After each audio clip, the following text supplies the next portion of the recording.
Então, para que uma coisa funcione no ambiente da cognição limitada bolsonarista, é preciso que ela seja A ou B, preto ou branco, né, claro ou escuro. Não há espaço para uma cognição um pouco mais complexa. Foi isso que ele disse à nobre deputada. Ô Felipe, você viu o esculacho que a deputada Carol Detoni tomou do professor da UNB, o esculacho está sendo considerado épico, do José Geraldo de Souza Júnior, que falou que ela não tinha, né, cosmovisão, né, uma visão de mundo que permitisse enxergar o que ele estava dizendo. E a gente estava fazendo aqui uma relação com as pessoas que acreditam nas fake news, né? Como você é um especialista aí nesse debate da comunicação, o que você achou desse esculacho aí e dessa fala do professor? O professor ele foi muito assertivo, ele foi no ponto certo, que é a palavra certa a se utilizar, que é a cognição. E realmente a cognição do núcleo bolsonarista é extremamente limitada.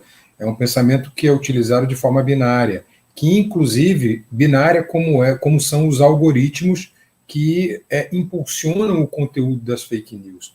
Então, para que uma coisa funcione no ambiente da cognição limitada bolsonarista, é preciso que ela seja A ou B, preto ou branco, né, claro ou escuro. Não há espaço para uma cognição um pouco mais complexa. Foi isso que ele disse à nobre deputada. E é o fato, você veja que ou você é bolsonarista ou você é comunista. Né? É o que há na cabeça. Então, se você está num acampamento de sem terra, você não é alguém que luta pela terra no país, por algo que está na Constituição. Você é um comunista do MST. É preciso essa necessidade de impulsionamento pelo ódio dos algoritmos, essa necessidade ela está intrinsecamente ligada ao pensamento binário, viu, Dri, viu, Sinara? É isso que a gente tem que estudar e desconstruir. Né? Eu, às vezes, faço uma brincadeira quando vou falar para um grupo e percebo uma palestra e percebo que tem alguém com esse tipo de cognição, bolsonaristas. Aí eu pergunto assim, escutem, qual é o contrário de branco? Aí todo mundo me responde, é preto. Eu aplaudo, muito bem. Qual é o contrário de claro? E as pessoas respondem, é escuro. Eu aplaudo, falo, muito bem, vocês estão indo muito bem. Agora, qual é o contrário de verde? E aí as pessoas ficam ali na dúvida, não, é laranja, é vermelho, é azul. Não é nenhuma dessas respostas. Eu digo, o contrário de verde é maduro. Mas é que eu levei vocês a pensar só em termos cromáticos. Isso é que é condução da cognição. É levar a pensar em termos dualísticos. Né? Eu pensei só cores. Então, preto e branco, termos cromáticos. É isso que os algoritmos fazem. Eu estou tentando explicar da melhor maneira possível, com exemplos, para mostrar para eles, no começo da palestra, que é preciso sair da caixinha e pensar um pouco mais complexo, em tons cinzentos, não no preto e no branco, para tentar entender. Então, eu os conduzo cognitivamente a pensar em termos cromáticos, para que eles percebam que as redes, as hostes bolsonaristas, também os estão conduzindo em termos cognitivos para pensar de forma dualística, binária, como são os algoritmos. E assim eles ganham dinheiro, fazendo com que as pessoas pensem de forma binária. Então, o professor mostrou isso da melhor forma possível, falando do termo correto, cognição. É esse o termo.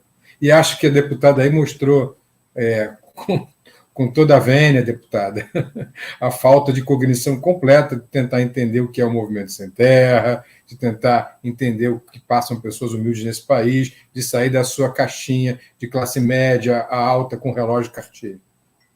Ô Felipe, você acha que é possível, eu estava falando aqui, que a gente consiga usar os algoritmos a nosso favor, ou eles foram desenhados mesmo para beneficiar a extrema-direita?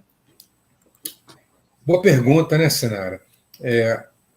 Tem duas respostas para isso. A primeira resposta é o seguinte: o ódio é o que mais mobiliza, porque o ódio é muito identificável dentro dessa lógica binária que eu mencionei, cognitiva.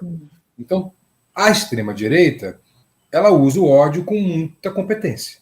Né? Então vai ter uma vantagem natural sempre. Sempre. vai ter sempre uma vantagem natural por causa disso. Nós, quando estamos debatendo, a gente tenta usar a cognição mais complexa. Então, a gente usa a dialética hegeliana. A gente está aqui dialeticamente ou dialogicamente conversando, tentando aglutinar argumentos intelectuais e tentando produzir conhecimento. Isso, como é complexo, dificulta a cognição. Claro que dificulta, mas, ao mesmo tempo, melhora o nível do debate. Para os algoritmos, não funciona. Então, você tem razão. É a minha primeira resposta para você.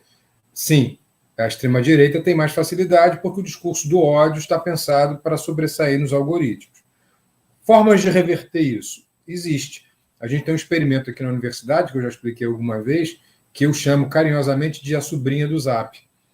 Em contraponto... Que ótimo! Adorei, Felipe. Que é o seguinte, eu já expliquei algumas vezes, vou explicar mais um, porque acho que eu não expliquei para você. A gente tem um grupo de pesquisa formado por professores aqui da UF, da UFRJ, o ERJ, alguns da PUC. A gente está presente em mais de 100 grupos bolsonaristas de WhatsApp. Então, a gente consegue ver a gestação das fake news desde o início, ela sendo ali gestada. Como que ela é gestada, quem vai gestar, quais são os preceitos. E aí a gente está também em 100 grupos de controle, onde há bolsonaristas e não bolsonaristas. E a gente atribui grau de efetividade às fake news, que vão de 0 a 10. E a gente percebe que esse grau de efetividade vem diminuindo à medida que tem uma sobrinha do Zap que fala para o tio do Zap, ó, tio, pelo amor de Deus, não dá para ser isso aí. Essa madeira de piroca é uma mentira. Aí ela mostra várias outras fontes.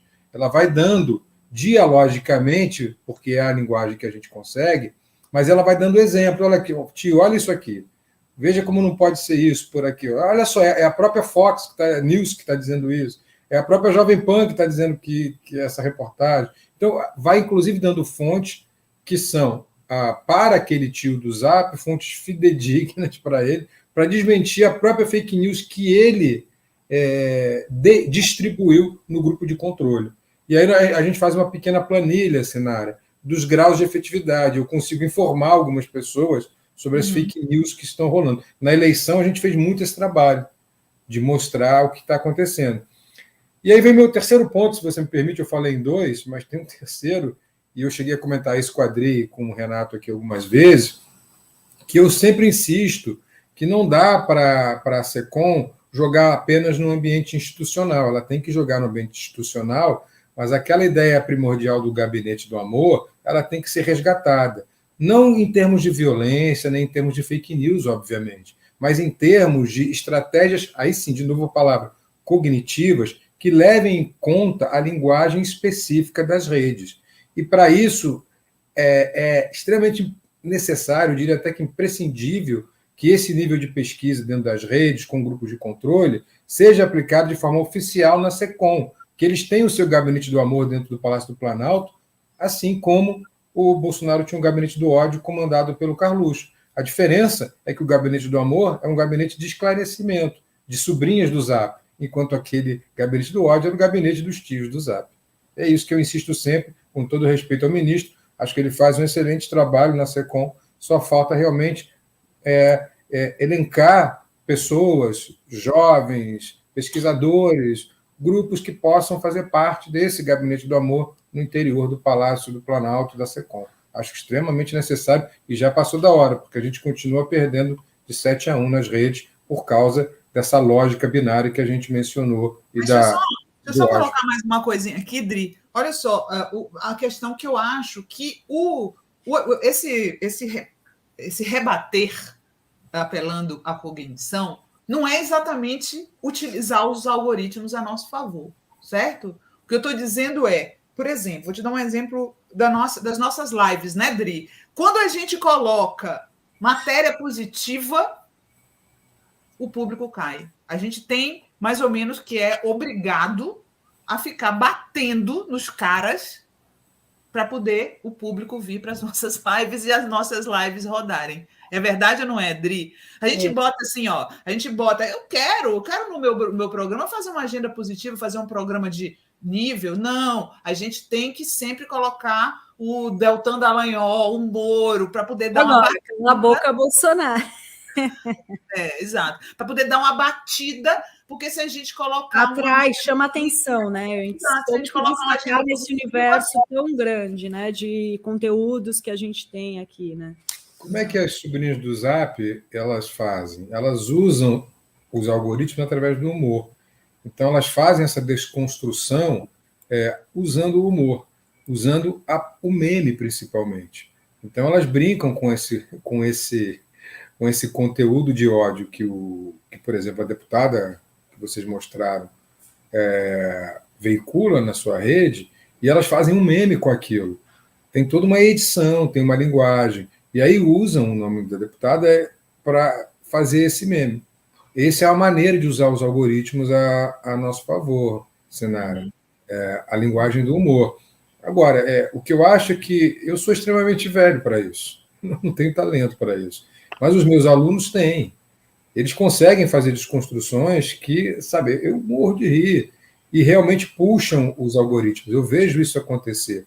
As sobrinhas do Zap fazem isso. O pessoal, teve um cara que eu entrevistei uma vez que falou em conquistar os memes de produção, né? É isso, os memes de produção. Os memes. Exato. A Ivana Bentes usa muito esse termo, né? A professora do FRJ, nossa amiga. É conquistar os memes de produção. Ela, aliás, tem na UFRJ um laboratório de memética. Ela já considera uma ciência, a ciência da memética. E é isso, eu acho que essa é a maneira, pelo menos é o caminho, por enquanto, que eu acho mais viável para usar os algoritmos a nosso favor. Quando a gente usa o humor para mostrar o absurdo que é essa deputada, né? Isso conquista. Isso foi muito feito com o Flávio Dino, né? O Dino debochado, o Super Dino. O Flávio Dino usou isso muito bem. Não precisou fazer nada de outro mundo. Só quando ele falou, olha, se você é da SWAT, eu sou dos Vingadores, pronto, derrubou a rede. É o humor. Ele tem essa pegada, né? O Dino. Exato. É o que eu acho que falta para os nossos representantes tradicionais. São poucos que têm essa pegada do Dino. E o Dino é fantástico. Eu sou os Vingadores. Você tinha que ver as redes que a gente pesquisa, como que elas desabaram nesse dia com as sobrinhas do Zap. As sobrinhas do Zap divulgaram isso o tempo inteiro. Olha aqui, olha o Hulk Dino, olha o Homem-Aranha Dino, Super-Homem Dino, foi tudo Dino.